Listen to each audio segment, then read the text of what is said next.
So Medicare isn't free, and this comes as a surprise to many people. But did you know that there are several ways that you can either qualify to reduce those premiums or help yourself to pay for them? Hi there, if we haven't met yet, I'm Danielle Roberts, Forbes Finance Council member and co-founder here at Boomer Benefits. In this video, I'll explain why you still pay Medicare premiums even after you have paid taxes toward Medicare during all those working years.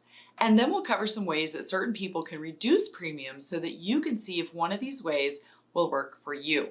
If you enjoyed the video, we hope you'll subscribe to our channel.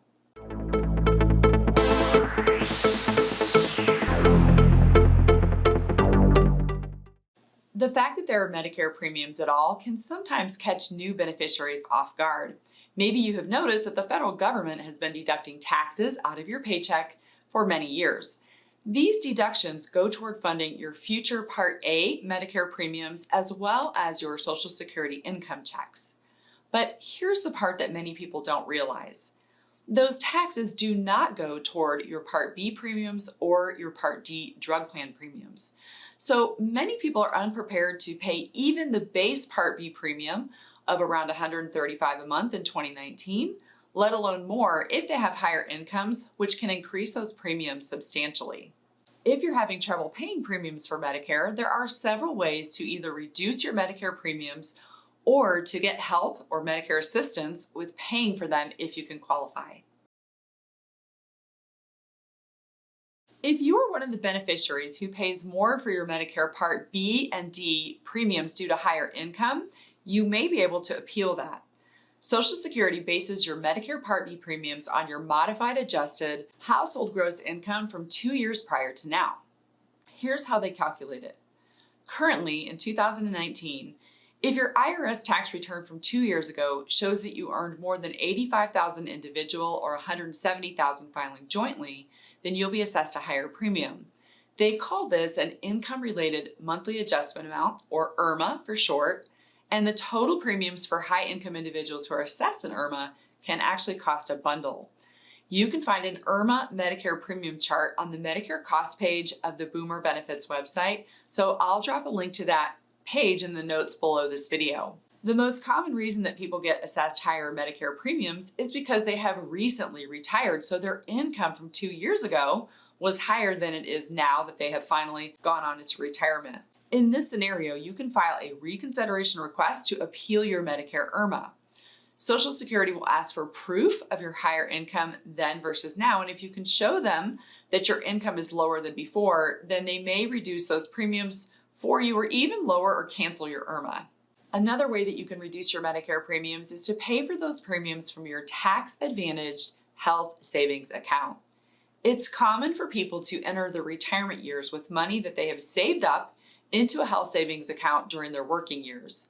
Many employers these days offer what are called high-deductible health insurance plans that enable employees to open and contribute to a health savings account.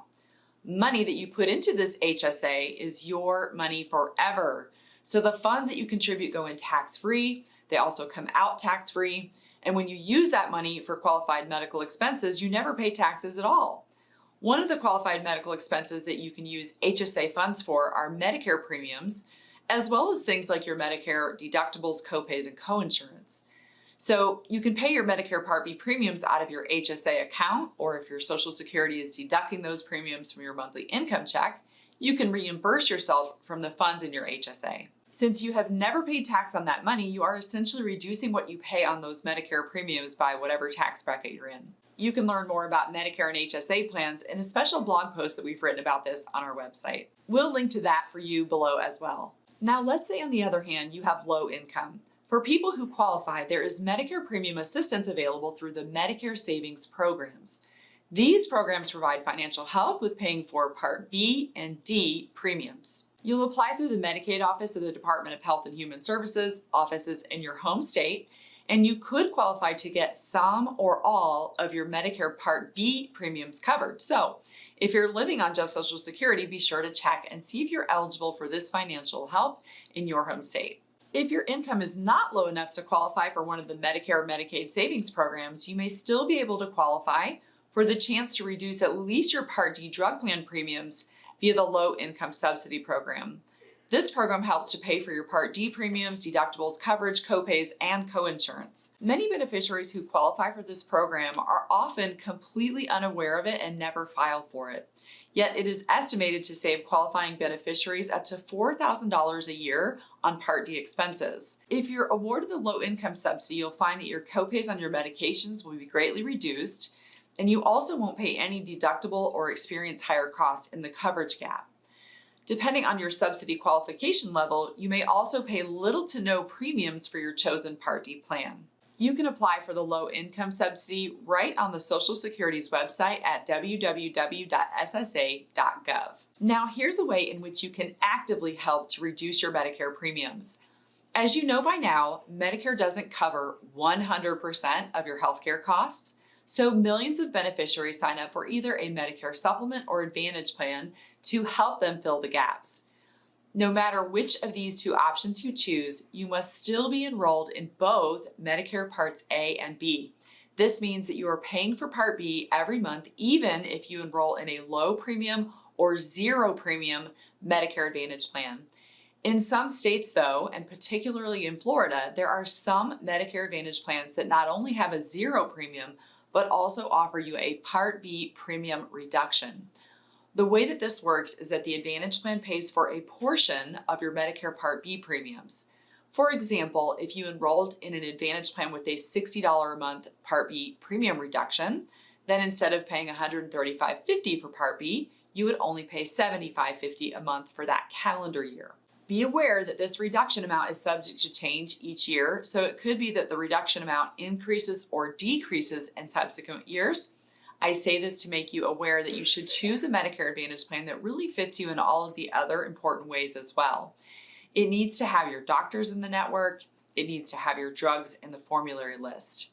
But if you can find one that has all the right features and benefits and also reduces your Part B premiums, then that's a win-win. Not all states have insurance companies currently offering plans with premium reduction, so check with us here at Boomer Benefits if you want us to find out what's available in your state. One of the most common questions we get from our policyholders here at Boomer Benefits is, are my Medicare premiums tax deductible? And yes, Medicare premiums can be deducted from taxes in the right circumstances.